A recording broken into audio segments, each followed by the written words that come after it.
all, I hope you all are doing great. Welcome to your own channel Fictions Pleasure. मैं हूँ आपकी friend और आज मैं आपके लिए एक बहुत मज़े की स्टोरी लेकर आई हूँ। तो चलें स्टार्ट करते हैं।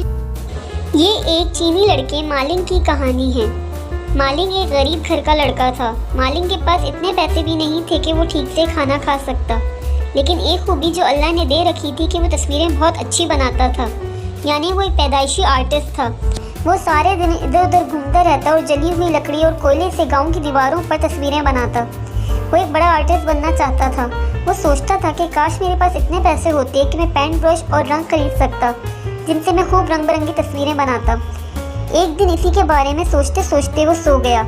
इसने ख्वाब में देखा एक बूढ़ा शख्स इसके पास आया है और कह रहा है, मालिक बेटा देखो मैं तुम्हारे लिए क्या लाया हूँ।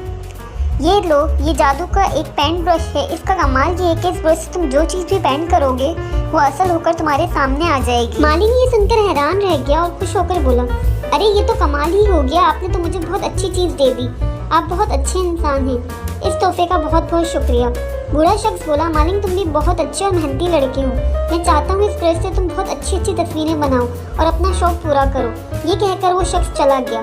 जब मालिक ख्वाब से जागा तो इसके हाथ में वाकई एक ब्रश था। अब तो इसकी खुशी की कोई इंतहा न रही। वो खुशी और हैरानी से इधर उधर भागता फिर रहा था और ज़ोर ज़ोर से चिल्ला रहा था, देखो गाँव वालों, देखो बच्चों, मेरे पास क्या ज़बरदस्त चीज़ है। देखो देखो, ये जादू का एक ब्रश है। मैं इससे जो चीज़ भी पेंट करूँगा वो असल शक्ल में मेरे पास आ जाएगी। देखो मैं अभी अच्छे अच्छे फल बनाता हूँ और तुम लोगों को खिलाता हूँ। इसने फ़ौरन लाल लाल सेब, अनार और केले बनाए। फ़ौरन ही ये सब फल इसके हाथ में आ गए। सब लोग बेहद खुश और हैरान नजर आ रहे थे। मालिक ने वो फल गरीब बच्चों में बांट दिए। अब तो फरमाइशों की लाइन लग गई।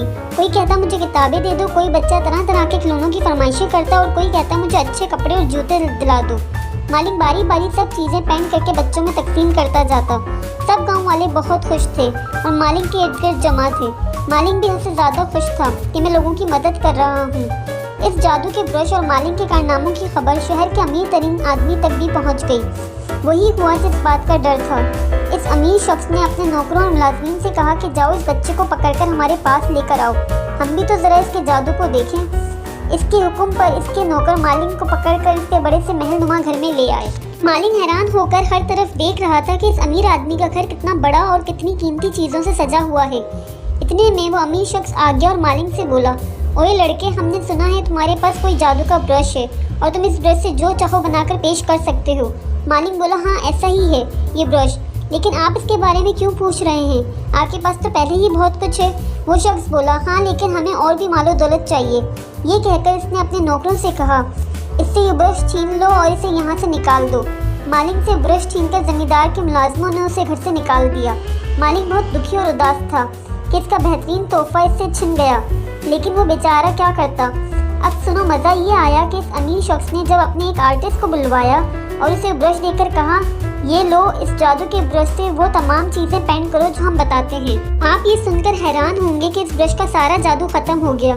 सब लोग बहुत मायूस हुए। अब इस अमीर और लालची इंसान ने गुस्से में कहा, जाओ और गाँव के मालिक को ढूंढकर हमारे पास लाओ। सारे मुलाजिम हर तरफ तलाश करके आखिर मालिक को पकड़ ही लाए। मालिक ने कहा, आपको और क्या चाहिए? वो शख्स अब ज़रा प्यार से बोला, देखो बेटा, हमारे पेंटर के हाथ में आकर इस ब्रश का जादू ख़त्म हो गया है। अब तुम ही इसका जादू वापस ला सकते हो। हम वादा करते हैं तुम्हें मालामाल कर देंगे। मालिक ने कुछ सोचकर कहा, अच्छा लाइए ब्रश मुझे दीजिए। अब बताइए आप लिए क्या पेंट करूं? वो शख्स खुश होकर बोला, हमारे लिए एक ऐसा दरख्त बनाओ जिसके पत्ते सोने के हों। मालिक ने सबसे पहले पानी का एक बैकग्राउंड बनाया और इसके बीचों बीच दरख्त पेंट किया जिसके पत्ते सोने के थे। दरख्त जगमगा रहा था। इस लालची आदमी के मुंह में पानी आने लगा। वो जल्दी से बोला, अच्छा भी कश्ती तो बनाओ जिसको बैठकर हम दरख्त तक पहुंच सके। मालिक ने कश्ती पेंट कर दी। वो अमीर आदमी अपने मुलाजमों समेत जल्दी से उसमें सवार हो गया। कश्ती आहिस्ता आहिस्ता चल पड़ी। लालची आदमी अब चीख कर बोला, हवा तो चलाओ ताकि हम जल्दी से इस दरख्त तक पहुंच सकें। मालिक हवा पेंट करने लगा।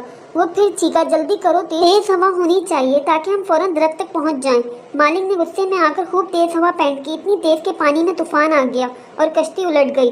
वो लालची आदमी अपने सारे साथियों समेत पानी में डूब गया। ये होता है जुल्म और लालच का अंजाम। अब मालिक अपने गाँव वापस आ गया और हंसी खुशी रहने लगा। अपने जादू के ब्रश से वो हमेशा गाँव वालों के काम आता रहा। तो फ्रेंड्स, कैसी लगी आपको आज की स्टोरी? अगर अच्छी लगी है तो मेरे चैनल को लाइक कर दीजिए, सब्सक्राइब कर दीजिए और नीचे दिए गए बेल आइकन के बटन को हिट कर दीजिए ताकि मेरी हर आने वाली न्यू स्टोरी आपको सबसे पहले मिल सके। Thanks for watching.